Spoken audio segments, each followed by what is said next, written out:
Mike Huckabee now joining us. Governor, 9 Democrats said no on a resolution to support Israel. That's a split in the Democrat Party and, in my opinion, a failure to condemn terrorism. Where are you coming from on this? I think it's worse than that. I think it's a split from reality, a split from sanity. Mike Lawler is right. These people have no business serving in the United States Congress. If you can't stand against the massacre of innocent children and elderly people and the brutal, vicious rapes of women, you have no business serving in government. This is shameful.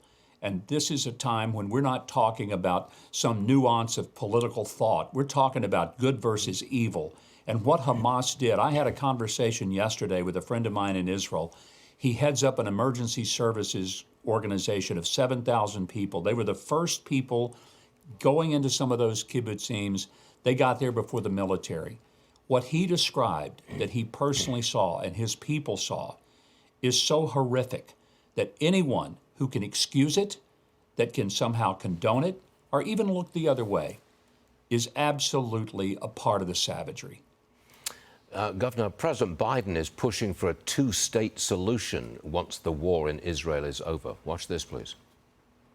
Israelis and Palestinians equally deserve to live side by side in safety, dignity, and peace. There's no going back to the status quo as it stood on October the 6th. That means ensuring Hamas can no longer terrorize Israel and use Palestinian civilians as human shields. It also means that when this crisis is over, there has to be a vision of what comes next. And in our view, it has to be a 2-state solution. What do you think, Governor? A 2-state solution? It's nonsense. Republicans have been pushing this idiocy for a long time, as well as Democrats. It's got to stop. If you're talking about can Palestinians live in the context of Israel, they already do. 21% of the people of Israel are actually identified as Palestinian. So that's not the issue. And they live better than they would under the current Palestinian Authority, and certainly better than they would under Hamas in Gaza. But this idea that you're going to have 2 governments in the same piece of real estate is utter nonsense. And if there really is an attempt to say, let's give a government all to itself for Palestinians, all right, put it in the Sinai.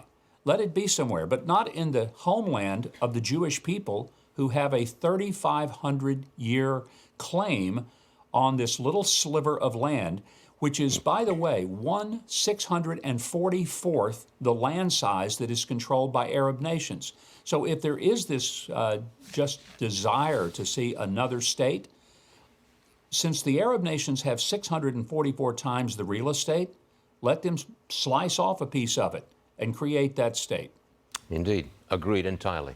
Governor, thank you very much for being with us this morning. Interesting information. We appreciate it.